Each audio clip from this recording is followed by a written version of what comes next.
러우 전쟁 상황과 러북 조약 대한민국의 선택의 기록. 우크라이나 간절히 기다리는 350만 발의 포탄 어디로 향하나 풍익 3,000대 대기 중.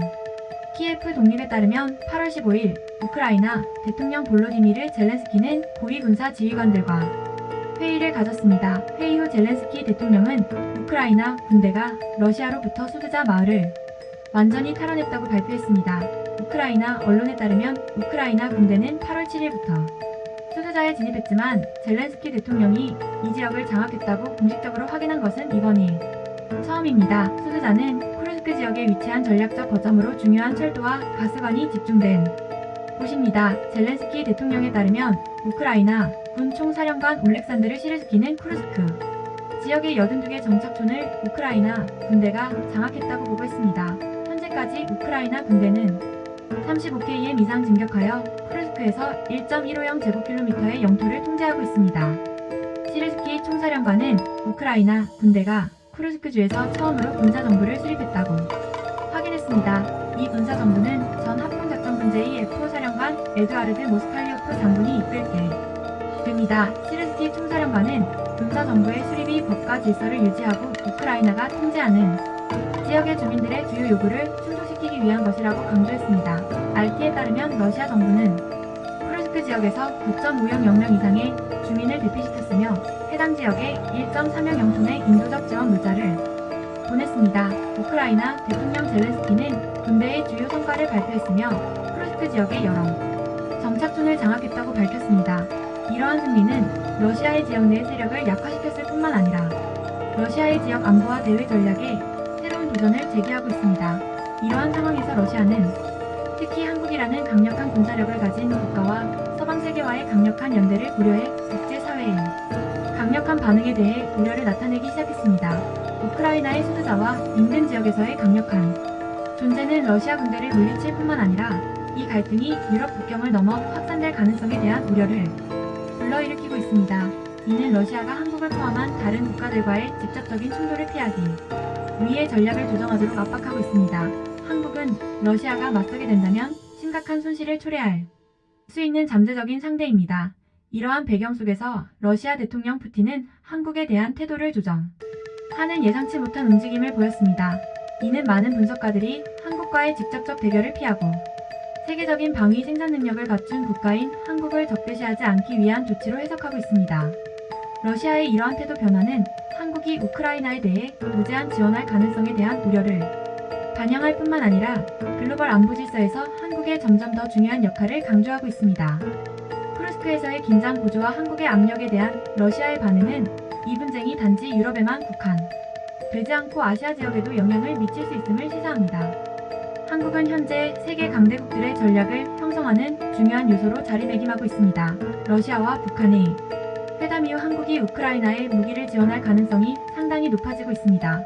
최근 러시아와 북한의 군사협력이 강화됨에 따라 한국 정부는 우크라이나에 대한 무기 지원을 적극적으로 검토하고 있는 상황입니다. 국내뿐만이 아니라 해외 언론에서도 러시아와 북한의 밀착이 한국의 안보에 직접적인 위협으로 작용하기 때문이라고 밝히고 있습니다. 미국도 이러한 한국의 지원 결정을 환영하고 있는 상황인데요. 미국은 그동안 자국이 지원한 무기를 사용하여 러시아 본토를 공격하는 것을 제안해왔으나 최근에는 우크라이나가 러시아 영토 주변 지역을 공격하는 것까지 허용했습니다.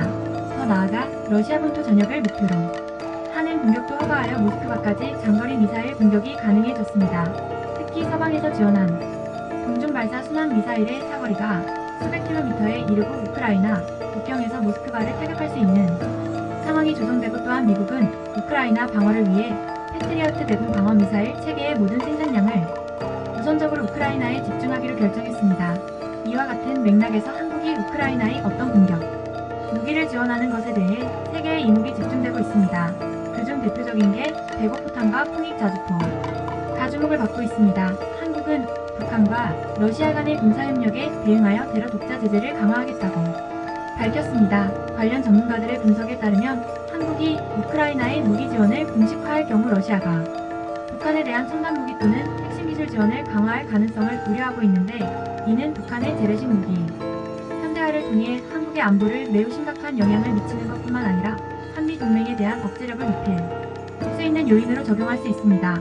우리 대한민국이 북한과의 무력 충돌 시 그동안 절대적인 우위를 차지할 수 있었던 이유가 바로 국방개혁과 같은 군 현대화 사업을 지속적으로 추진했기 때문입니다.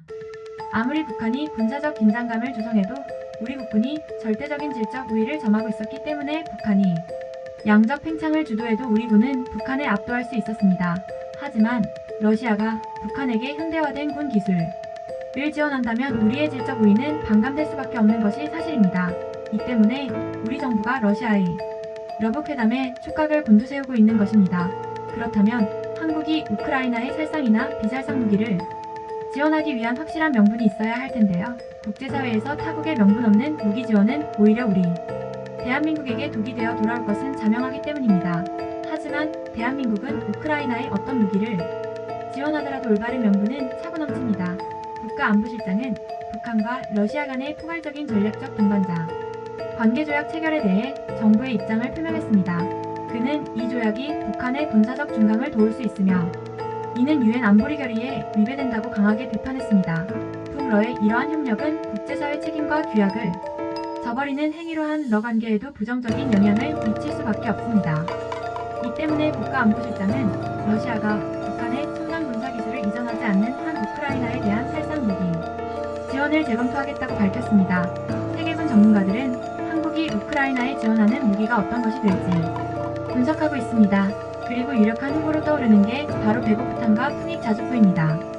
흔히들 자주포하면 K9를 떠올리는 만큼 자주포 시장을 주름잡은 K900이 유력해 보이지만 우크라이나에 필요한 건 오히려 풍익 자주포가 더 꼽히고 있는 게 사실입니다. 풍익 자주포는 K9보다 더 뛰어난 장점이 숨어 있습니다. 풍익은 가격도 저렴하면서 다른 무기 체계들보다 운용 숙련도가 낮아 투입 즉시 사용이 가능하고 유지 보수가 용이하다는 장점이 있습니다. 뿐만 아니라 한국은 약 350만 발의 배고프탄을 보유하고 있습니다. 우크라이나 군은 현재 서방에서 지원받은 155포탄을 주로 사용하고 있지만 그 수량이 너무 부족해 하루 2,000발도 발사하지 못하고 있는 상태입니다. 이에 따라 젤렌스키 대통령은 긴급하게 155포탄과 함께 100억 포탄의 지원도 요청하고 있습니다. 한국의 105포탄과 풍익 자주포의 지원을 받는다면 그 즉시 사용이 가능해 155포탄의 K9 자주포가 공급된다면 전쟁의 승패가 뒤바꿀 수도 있겠지만 이는 우크라이나의 사정이 정상적일 때 이야기입니다. K9 자주포는 고도로 발전된 기술을 갖추고 있어야만 이는 곧 우크라이나 군이 이를 효과적으로 운영하기 위해 상당한 훈련을 필요로 한다는 것을 의미합니다. 우크라이나 군은 현재 전시 상황에서 새로운 무기 체계를 도입하고 이에 맞춘 훈련을 신속히 진행하기 어려운 상황입니다. 기존에 사용하던 무기체계와 새로운 K9 자주포의 운영 방식이 다르기 때문에 이를 충분히 숙달하기까지 시간이 필요합니다. 이는 전쟁에서 즉각적인 운용을 어렵게 만드는 요인입니다. 또한 K9 자주포는 고급 기술을 탑재한 무기체계로서 이를 유지보수하기 위해서는 특정 부품과 기술이 필요한데 우크라이나는 전쟁 중인 상황에서 이러한 부품을 신속하게 공급받고 유지보수할 수 있는 체계도 구축하기 어렵습니다. 하지만 풍익은 5톤 차량을 기반으로 했기 때문에 K9보다는 운용하기가 훨씬 수월해. 한 명의 운전병과 2명에서 3명의 포병만 있으면 1에서 2주 만에 교육만으로 풍익을 운영할 수 있고 운반체가 차량이기 때문에 다른 차량에서 호환되는 부품을 사용할 수 있습니다. 풍익 자주포는 105포탄을 사용하며 여러가지 현대화된 기능을 갖추고 있습니다. 105포탄은 155포탄과 비교하면 상대적으로 구형이지만 한국이 보유한 대량의 재고로 인해 신속한 지원이 가능하다는 장점이 있습니다. 최대 사거리는 11.3km로 분당 최대 10발 발사할 수 있습니다. 또 풍익 자주포의 가장 큰 장점은 기동성과 운용 효율이 뛰어난 것입니다. 초탄 발사 준비에 1분도 걸리지 않으며 사격 후 30초 이내에 이동할 수 있어 치고 빠지기가 유용합니다. 한국이 어떠한 선택을 할지 주시하고 있는 상황입니다. 앞으로 시시각각 변화될 국제정세에 주목하고 대한민국의 이득이 될 전략적 판단이 절실히 필요할 때입니다. 러시아와 북한이 협의를 한 만큼 국제사회에서는 한국이 이미 제대로 된 명분을 확보했기에 어떠한 선택을 하더라도 이해할 것입니다.